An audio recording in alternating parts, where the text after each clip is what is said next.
오늘 우리가 함께 읽을 하나님 말씀은 시편 68편입니다. 시편 68편 7절로 18절까지 말씀 한 절씩 서로 교독하고 마지막 18절은 합독하겠습니다.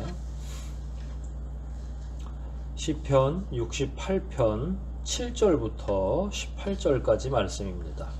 제가 먼저 7절부터 읽기를 시작하겠습니다. 하나님이여 주의 백성 앞에서 앞서 나가사 광야에 행진하셨을 때에 셀라. 땅이 진동하며 하늘이 하나님 앞에서 떨어지며 저 신의 산도 하나님 곧 이스라엘의 하나님 앞에서 진동하였나이다. 하나님이여 흡족한 비를 보내사 주의 산업이 곰핍할 때에 경고케 하셨고 주의 회중으로 그 가운데 거하게 하셨나이다. 하나님이여 가난한 자를 위하여 주의 은택을 준비하셨나이다. 주께서 말씀을 주시니 소식을 공포하는 여자가 큰 무리라. 여러 군대의 왕들이 도망하고 도망하니 집에 거한 여자도 탈취물을 나누도다. 너희가 양 우리에 누울 때에도 그 날개를 은으로 입히고 그 깃을 황금으로 입힌 비둘기 같도다. 전능하신 자가 여왕을 그 중에서 흩으실 때에는 팔문에 눈이 날린 같도다. 바산의 산은 하나님의 산이며 바산의 산은 높은 산이로다. 너희 높은 산들아 어찌하여 하나님이 거하시려 하는 산을 시기하여 보느뇨. 진실로 여호와께서 이 산에 영영히 거하시리로다. 하나님의 병거가 천천히요 만만이라 주께서 그 중에 계심이 신의 산 성소에 계심 같도다. 주께서 높은 곳으로 오르시며 사로잡은 자를 끌고 선물을 인간에게서 또는 패역자 중에서 받으시니 여호와 하나님이 저희와 함께 거하려 하심이로다. 아멘. 지난주에 이어서 시편 68편을 계속 공부해 보도록 하겠습니다. 다음 주에는 19절부터 27절까지 말씀을 살피고 그 다음엔 28절로 마지막 절까지, 그래서 한 4번에 걸쳐서 시편 68편을 살피겠습니다.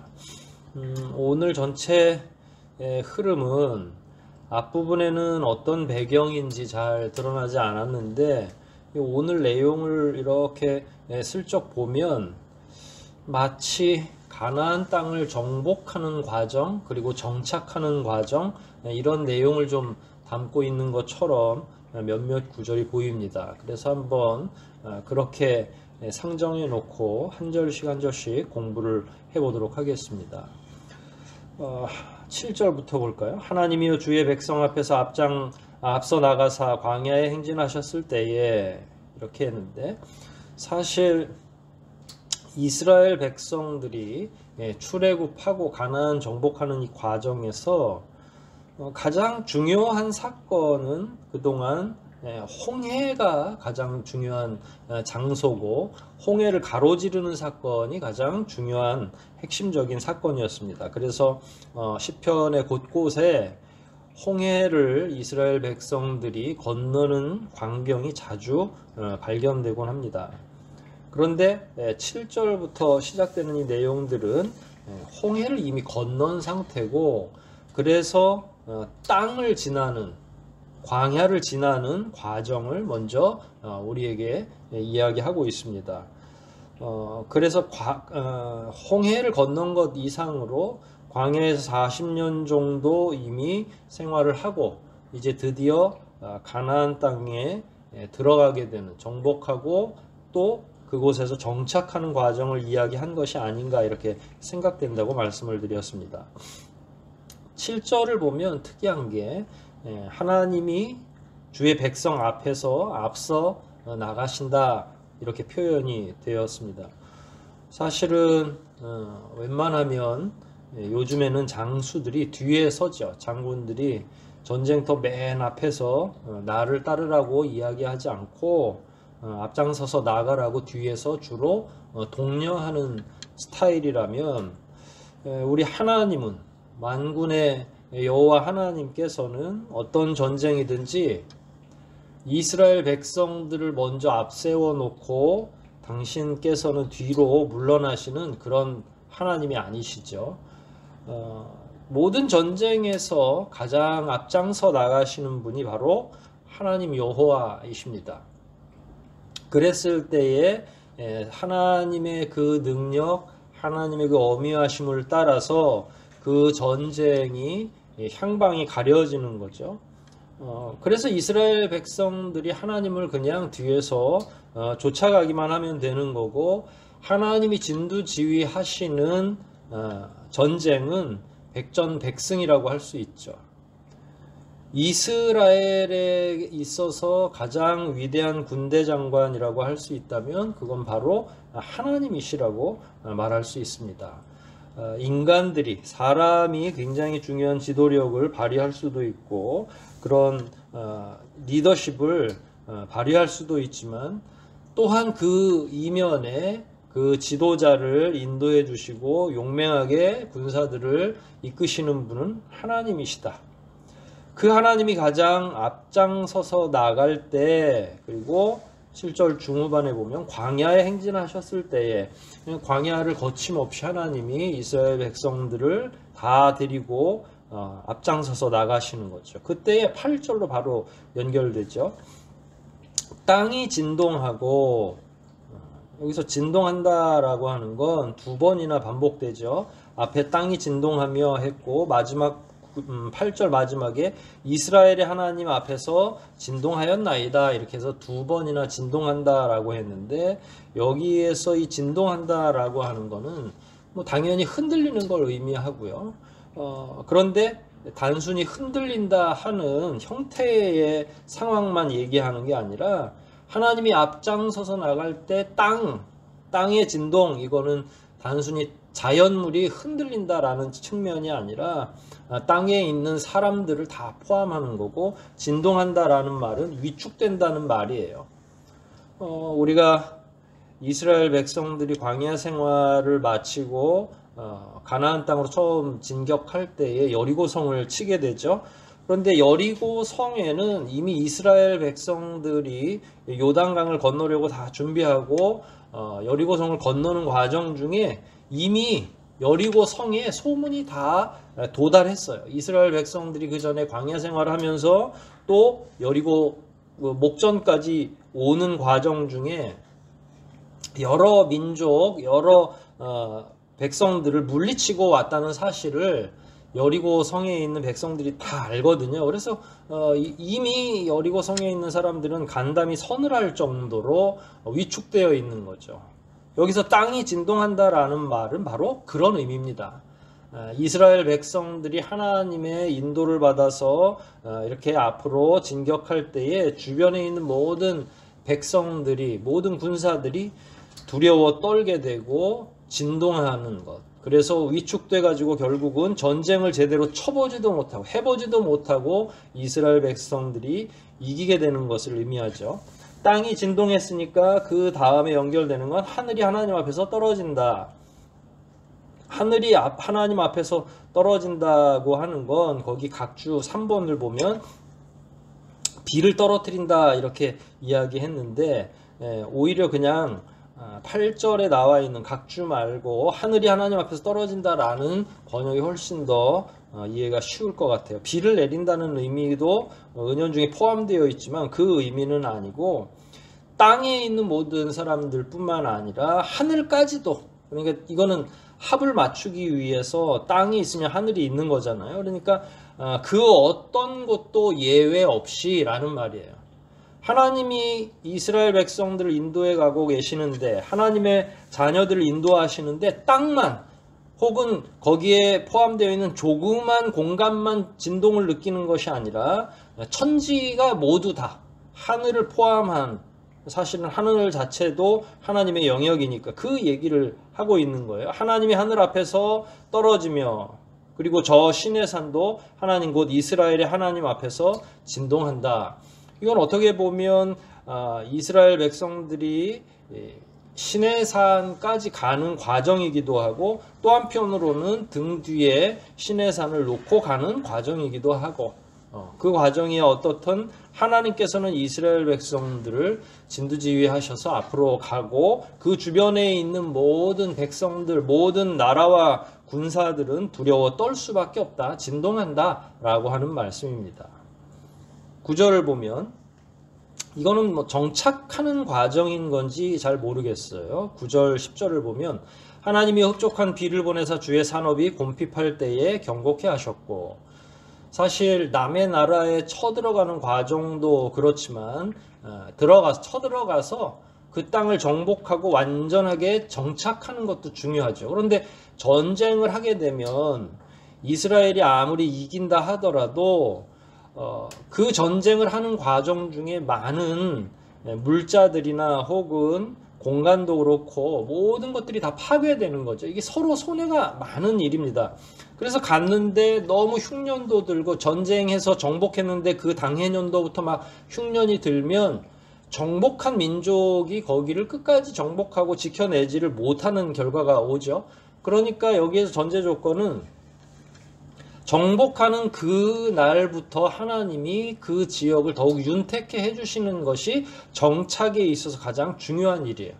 선점하고 도착했고 거기에 아무리 안착한다 할지라도 하나님이 그 이후의 과정까지를 도와주시지 않으면 아무런 결과물이 나오지 않죠. 전쟁에서 이기게 하는 것 중요하고요. 다른 나라를 정복하는 것 중요하지만 거기에 정착해서 잘 살아내는 것도 중요하죠. 그러려면 이스라엘을 포함한 그 주변의 가나안 땅 전체가 비옥한 땅이 되어야 되고, 그 비옥한 땅이 가장 중요한 전제는 이른 비와 늦은 비예요.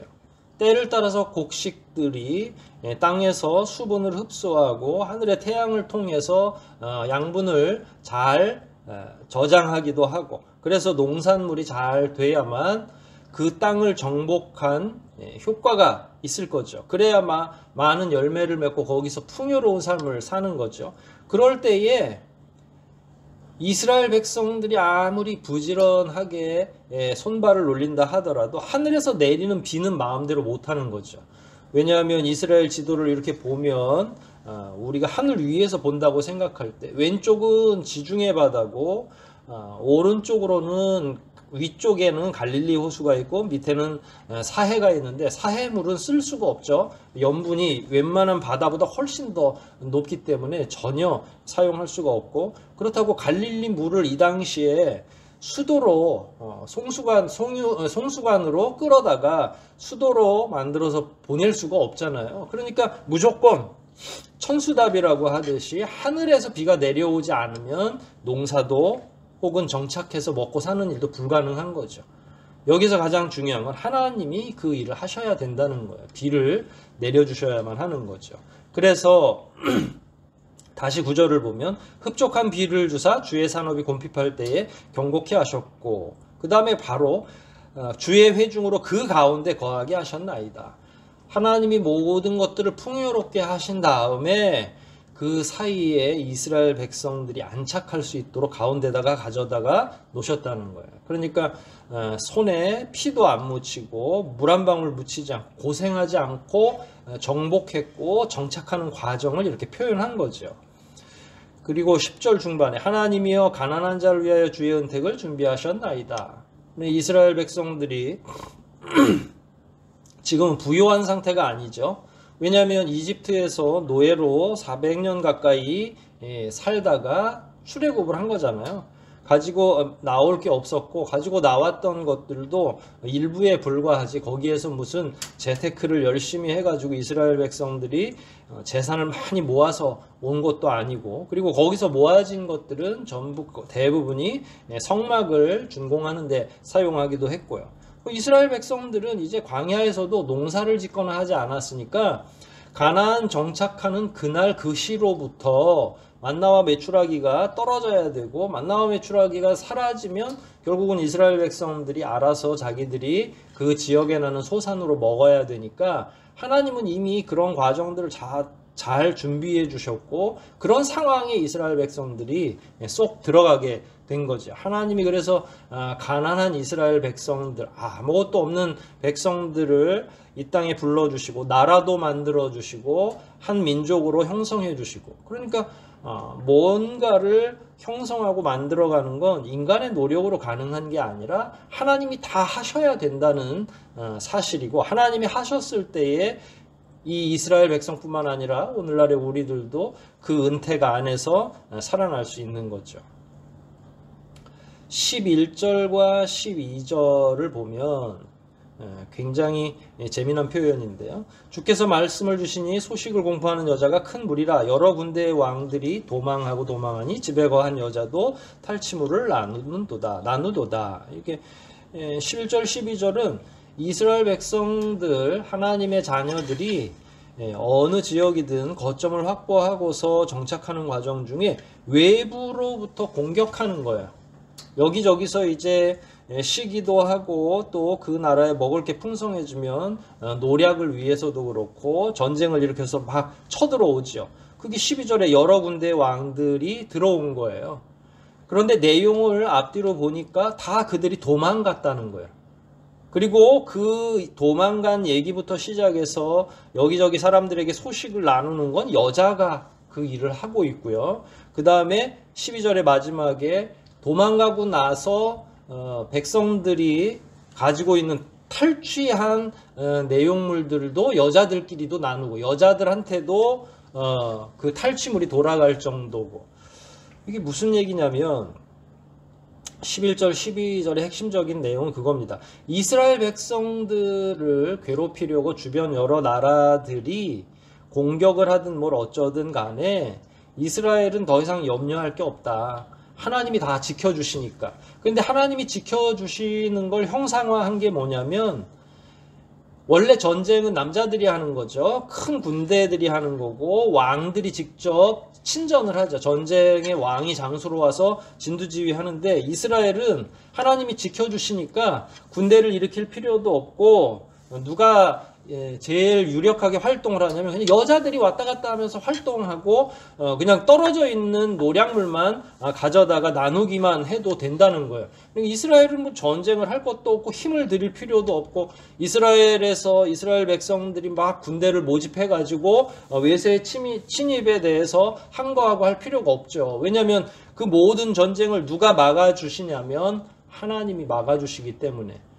그래서 나머지는 그냥 남자들은 뭘 하는지 모르겠어요. 아마 그냥 저기 농사지러 나갔는지는 모르겠지만 그냥 여자들이 돌아다니면서 뭐 누가 쳐들어왔대. 근데 며칠 있다가 하나님이 완전히 물리쳐 주셔서 그들이 다 도망갔대. 근데 도망간 자리를 보고 오니까 거기에 그들이 놓고 간 물품들이 아마 어마어마한 것 같아. 그걸 우리가 나누면 좋겠어. 그래서 여자들끼리 가가지고 나누어도 될 정도로 이스라엘이 더 이상 주변 여러 나라들의 싸움 상대가 되지 않는 훨씬 더 전쟁에 능한 백성이 되는 거죠. 완전한 승리를 의미하는 거예요.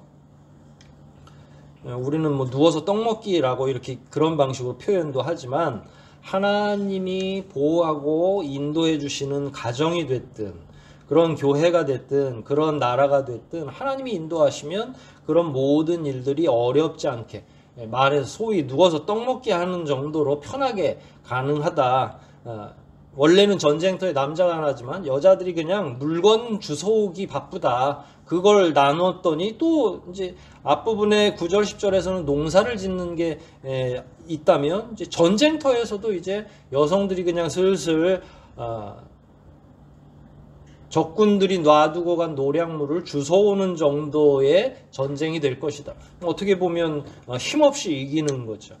근데 이게 다 누구 때문에 그렇습니까? 하나님 때문에 그런 거예요. 하나님이 이스라엘의 군대를 완전하게 다 리드해 주시는, 인도해 주시는 거죠. 그리고 이스라엘이 막 군인이 나가서 싸울 필요도 없고 하나님이 알아서 다 물리쳐 주시는 거죠. 하나님이 가정 안에 좌정하시면, 하나님이 한 나라 안에 좌정하시면 그게 가정이 됐든 기업이 됐든 다 이렇게 된다고 말씀을 드렸죠. 그것의 가장 극명한 표현이 13절입니다. 너희가 양우리에 누울 때에는, 양우리라고 하는 건 이제 이스라엘 백성들이 주로 뭐 벼농사, 쌀농사를 지은 게 아니죠. 그러니까 목축을 해야 되는데, 목축하러 여기저기 들판을 왔다 갔다 할 때에도 얼마나 그 양 우리가 풍요로운지 몰라요. 그래서 뭐 양도 막 늘어나지만 평안한 상태를 뒤에다 쭉 표현해 놓은 거죠. 하나님이 함께 하시는 유목의 현장이에요.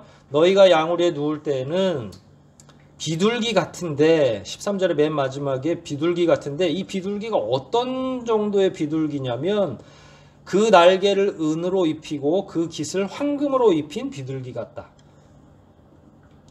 굉장히 부유한 거죠. 이 당시에는 은이 더 귀했다고 합니다. 그래서 은을 먼저 써줬는데 날개를 은으로 입혔대. 날개를 펼치는데 막 어떻게 보면 하나님께서 함께 하시는 기업이 이런 모양을 할 수 있겠죠. 어디에 있든지 이스라엘 백성들이 처하는 곳은 마치 양우리에 누울 때에 은으로 그 날개를 입히고 황금으로 그 깃을 입힌 비둘기 같다라고 하는, 뭐 어떻게 보면 최상위의 상태를 의미하는 거죠. 금과 은으로, 은과 금으로 모든 것들을 다 완전하게 감싸서 누가 봐도 풍요로운 상태를 의미하는 거잖아요. 하나님이 지켜주시면 이렇다는 이야기예요. 그리고 나서 14절부터 15절, 16절까지 계속 같은 내용들이 이어지는데, 이렇게 하고 나서 그 다음에 하나님이 이스라엘 백성들의 왕이심을, 하나님이 이스라엘 백성들의 전지전능하신 하나님이신 것을 이야기하는 거죠. 그래서 14절 보면 전능하신 자가 열왕을 그 중에서 흩으실 때에는 살몬의 눈이 날린 같도다. 이게 살몬이 어딘지는 모르겠지만 이스라엘에서 볼 수 있는 헐몬산이라고 있는데 거기는 만년설이 좀 있어요. 뜨거운 지역이지만 산꼭대기에 눈이 이렇게 쌓여 있다는 이야기예요. 그러면 마치 하나님이 그 지역에 사는 가나안 지경뿐만 아니라 주변에 사는 여러 나라들을 다 정리해 주시는 거죠. 백성들이 잘 살 수 있도록. 그리고 나서 결국 하나님의 이름이 드높아지는데, 그럴 때 보면 마치 산꼭대기에 눈이 바람에 막 휘날려서 사라지는 것처럼 그 왕들이 힘없이 사라진다는 이야기입니다. 하나님이 막 대단히 막 전쟁을 100일씩 해야 간신히 이기는 그런 하나님이 아니라 후 하고 불면 거기에 나와 있는 살몬에서 눈이 흩어지는 것처럼 적군의 왕들이나 군사들이 다 흩어져 버리는 거죠.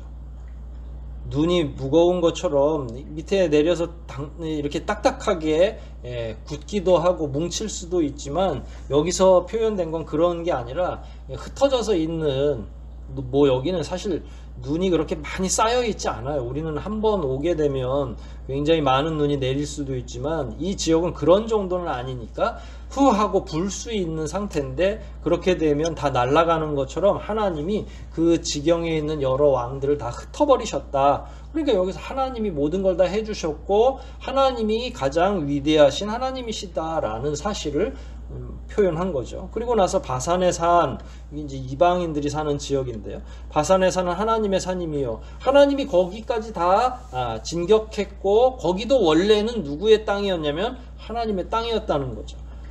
그 위에 여러 군데의 높은 산들이, 바산의 산은 높은 산이로다 라고 표현이 되어 있는데, 봉우리가 여러 개 있는 가운데 그 중에 가장 높은 산이 바산의 높은 산이라고 할 수 있고요. 거기도 누구 거냐면 원래는 하나님의 것이다. 하나님의 소유이기도 하지만 지금은 현재 이방인들이 거점을 두고 있는 거고, 하나님이 이제 소유권을 주장하면 바산의 산뿐만 아니라 그곳이 어디든지 다 하나님의 것이다 라고 하는 표현입니다. 하나님이 마음 먹고 작정하시기만 하면 어떤 지역이든지 다 하나님께서 장악하실 수 있다는 그 의미입니다. 16절 봅니다. 너희 높은 산들아 어찌하여 하나님이 거하시려 하는 산을 시기하여 보느뇨. 진실로 여호와께서 이 산에 영영이 거하시리로다. 이게 이제 앞부분에 바산의 산뿐만 아니라 뭐 만약에 이스라엘이라고 하면 헐몬산이 될 수도 있고, 아니면 이제 이스라엘 백성들이 수도를 정하고 예루살렘도 사해 지역에서 보면 굉장히 높은 지역에 있으니까 뭐 그런 걸 의미할 수도 있죠. 이스라엘 백성들이 하나님의 은혜로 어떤 지역이든지 안착을 하려고 하는데 주변에서는 전쟁에서 졌음에도 불구하고 다 시기하고 질투하고 눈여겨보고 있다는 거죠. 그러나 하나님은 호락호락한 분이 아니시죠. 이건 뭐냐면 주변에도 얘기하지만 이스라엘 백성들에게 안심을 주기 위한 거죠. 주변에도 다 그 내용이 포고가 되겠죠. 그리고 이건 17절과 연결돼요. 하나님이 그 무엇인가를 다 진행하실 뿐만 아니라 하나님이 가장 위대하고 능력 있는 분이라는 사실은 군사력에서 나오는 거예요. 근데 사실 하나님의 군대는 하늘 군대이기 때문에 눈으로 보이지 않지만 언어로는 이렇게 표현되어 있죠. 17절입니다. 하나님의 병거가 천천히요 만만이라. 천이면 천이고 만이면 만인데 이건 그 당시에 숫자를 세는 방식, 이제 셀 수 없이 많다라고 하는 걸 보여주는 거고요. 병거라고 하는 건 오늘날로 보면 그냥 탱크 같은 거라고 생각하시면 돼요. 말이 끄는 전차 같은 거죠. 그러면 여기에 이제 장수들이 빠른 속도로 타고 있고 적진으로 막 흩어지면서 그 적진을 깨트리는 역할을 하는데 이게 얼마나 많으냐에 따라서 군대가 커지고 작아지고 하는 거예요. 근데 여기서 막 전차 군대가 만만이 있다고 그러면 만 단위로 있다고 그러면 그냥 어마어마한 거죠. 말도 그렇고 백성들도 그렇고 그 군대가 한번 빠른 속도로 진격하면 견딜 만한 자가 없죠. 그러니까 하나님의 군대가 위대하게 이 정도로 강력하다라는 걸 의미하는 겁니다. 그래서 천천히요 만만이라 주께서 그 중에 계심이 시내산 성소에 계심 같도다. 시내산에서 성소를 성막을 지어서 거기에 계시는 것처럼 하나님이 중심을 딱 잡고 계시고 시내산이 그 반경에서는 제일 높으니까 거기서 이렇게 밑으로 내려다보고 계시고 전쟁을 진두지휘하는데 그 진두지휘 하시는 휘하에 하나님의 병거들, 철병거들이 천천히요 만만히요 그러니까 쫙 깔려 있는 거죠. 하나님은 맨 꼭대기에서 그것들을 바라보고 계시고 거기에서 그 모든 전쟁을 진두지휘하는 거죠. 앞부분에는 하나님이 직접 맨 앞장서서 나가는 7절 앞부분에 보면 하나님이 가장 앞장서서 나가는 거고 여기에서는 전쟁을 한눈에 보면서 모든 걸 다 진두지휘하시는 하나님으로 이렇게 등장하죠. 하나님은 무소부재한 하나님이시니까 앞장서기도 하고 하늘에서 조망하시면서 밑에를 조망하시면서 전체 전쟁을 승리로 이끄시기도 하고 그런 광경을 우리에게 글로 이렇게 표현해 놓은 겁니다. 마지막 18절입니다. 주께서 높은 곳으로 오르시며 사로잡은 자를 끌고 선물을 인간에게서 또는 패역자 중에서 받으시니 여호와 하나님이 저희와 함께 거하려 하심이로다. 하나님께서 거역하는 자들을 전부 굴복시키고 왕으로 등극하시는 걸 의미해요. 세상에는 하나님이 유일하신 하나님이시고 유일하신 신인데 문제는 그 내용을 온전하게 인식하고 있는 자들이 많지 않다는 거예요. 그래서 이방인들은 자기들의 신을 각자 가지고 있고 하나님에게 패배하기 전까지는 끊임없이 하나님께 저항하는 거죠. 그런데 궁극적으로는 18절에 하나님께서 이제 왕 위에 오르신 것, 주께서 높은 곳으로 오르시고 사로잡은 자를 끌고 선물을 인간에게서 패역한 자 중에서 받으셨다. 그러니까 전쟁이 다 끝나서 조공을 받으시는 단계가 돼버린 거예요. 이건 이스라엘 백성들에게 가장 중요한 장면이죠. 왜냐하면 하나님이 인간처럼 왕 위에 계시면서 그 이스라엘만 통치하시는 건 아니잖아요. 그러니까 이렇게 전쟁에 이스라엘 백성들이 정복 전쟁을 정착하는 과정을 주도해 주시고 나서는 결국은 이스라엘 백성들이 그곳에서 그 땅에서 평화롭게 살아가는 나머지 과정이 있는 거잖아요. 하나님이 인간 세상 안에서 우리와 함께 거하기는 하지만 그렇다고 해서 하나님이 돈이 필요하신 것도 아니고 선물이 필요하신 분도 아니잖아요. 그래서 이스라엘 백성들이 강해지고 주변의 여러 나라들로부터 조공을 받기도 하죠. 다윗이나 솔로몬 대에 가장 이스라엘 백성들이 그 주변으로부터 융성한 대접을 받는데 이게 사실 18절 같은 경우는 그런 은유적인 표현들이 포함되어 있는 거예요. 전쟁은 하나님이 이겨놓으시고 하나님이 영적으로는 다 받으시는 것처럼 보여지지만 현실적으로는 이스라엘 백성들이 받는 귀한 대접이 되는 거죠.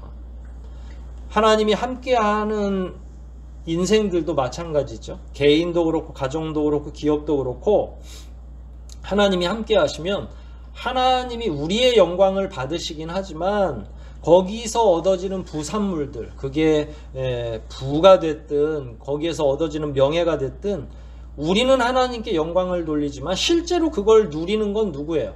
정작 우리가 다 누리게 되는 거죠. 18절 내용도 결과적으로는 하나님이 왕위를 차지하고 끝내 모든 것들을 다 통일하고 말지만 그럼에도 불구하고 이 최종적인 유익은 가나안 땅에 들어간 이스라엘 백성들이 다 차지하게 될 것이다. 하나님을 모시고 사는 게, 하나님과 함께 사는 게 그래서 굉장히 중요한 거죠. 그래서 18절 마지막입니다. 여호와 하나님이 저희와 함께 거하려 하심이로다. 우리는 우리가 그분에게 들어가는 줄 착각하고 있는데 하나님이 허용해 주시는 거예요. 하나님이 우리들에게 그 곁을 내어주시는 거죠. 그럴 때에 우리는 아무런 능력이나 공로 없이 앞부분에 여자들이 전부 물건 전쟁에서 얻은 노량물을 주워올 정도로 우리는 아무것도 한 일이 없죠.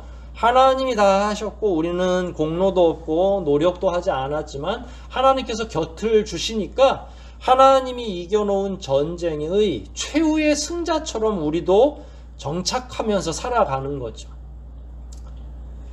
사실 우리의 현실 생활 속에서는 때로 우리가 스스로도 그렇고 하나님 앞에 강하게 말씀드릴 때도 있죠. 아무리 해도 잘 안 되고 어려움에 처하고 하지만 원래 하나님의 내면, 하나님의 속은 다 여기에 나와 있는 것 같아요. 하나님이 다 싸워주시고 모든 특혜, 모든 귀한 것들은 우리가 누리도록 하려는 하나님의 계획이 있으셨던 거죠. 그런데 이스라엘 백성들이 초기에는 이게 가능했지만 점점 더 이방신을 섬기고 우상을 숭배하는 과정에서 이 관계가 깨어지잖아요. 우리의 관계도 비슷하죠. 하나님과 우리 사이에 하나님이 우리를 부르신 까닭은 여기에 나와 있는 것처럼 모든 걸 다 누리게 하시려고 우리를 부르신 거지 우리를 노예 삼으려고 부르신 게 아니잖아요. 그런데 왜 우리는 이런 어려운 세상을 살아가고 있는가? 그건 하나님의 실수가 아니라 우리의 어리석음이나 우리의 연약함, 우리가 세상에 대해서 제대로 알지 못하고 하나님이 허락해 주신 걸 제대로 누릴 만한 자격 조건이 잘 안 될 때가 있는 거죠. 우리 가슴 속에, 우리 마음 속에 과도한 욕심이나 집착이 있거나 하나님이 우리를 향해서 가지고 계신 그 뜻을 온전히 이해하지 못할 때에는 하나님이 아무리 좋은 것들을 준비해 놓으셨다 하더라도 그걸 온전하게 받아 누리기가 어려운 거죠. 그래서 우리가 가지고 있는 많은 어려움들은 하나님이 뭔가를 잘못하셔서 일어난 일이 아니라 실제로는 어그러져 있는 이 땅에서의 현실이고 때로는 우리의 어리석음 때문에 우리의 과도한 욕심 때문에 그런 결과가 오는 것도 부정할 수 없다는 이야기죠.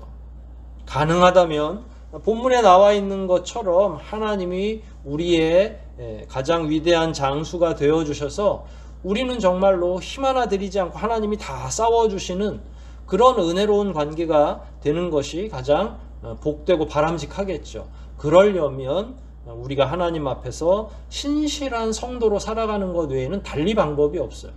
우리가 뭔 다른 노력을 한다고 해서 이런 은혜를 받는 게 아니라 이 은혜는 18절 마지막에서 말씀드렸던 것처럼 하나님이 곁을 내어주실 뿐이지 우리가 파고들 수 있는 게 아니에요. 우리가 신실하고 하나님 앞에서 정직하면 하나님이 옆자리를 내어주신다는 거예요. 따라서 저하고 여러분이 하실 일은 과도한 노력으로 뭔가를 극복하려고 노력하기보다는 오히려 하나님 앞에서 더욱 겸손하고 하나님 앞에서 신실하게 살아가는 것 외에는 달리 방법이 없다. 올 한 해도 연초부터 여러분들이 이런 말씀들을 깊이 묵상하시고 하나님 안에서 반드시 준비된 큰 은혜와 복을 받아서 누리시는 저와 여러분 되시기를 주의 이름으로 축원드립니다. 우리 말씀들 생각하면서 한번 기도하시겠습니다. 하나님께서 우리의 최전선에서 우리를 대신해서 싸우시기도 하고 우리를 위해서 모든 걸 마련해 주신다는 사실을 다시 한번 기억하시고 하나님이 그 모든 걸 우리를 위해서 하셨는데 우리가 그걸 받아 누리지 못하는 까닭은 무엇인지도 다시 한번 묵상하면서 오직 하나님 앞에서 더욱 거룩하게, 더욱 신실하게 살 수 있는 그런 우리가 되게 해달라고 이 시간 통성으로 함께 기도하시겠습니다.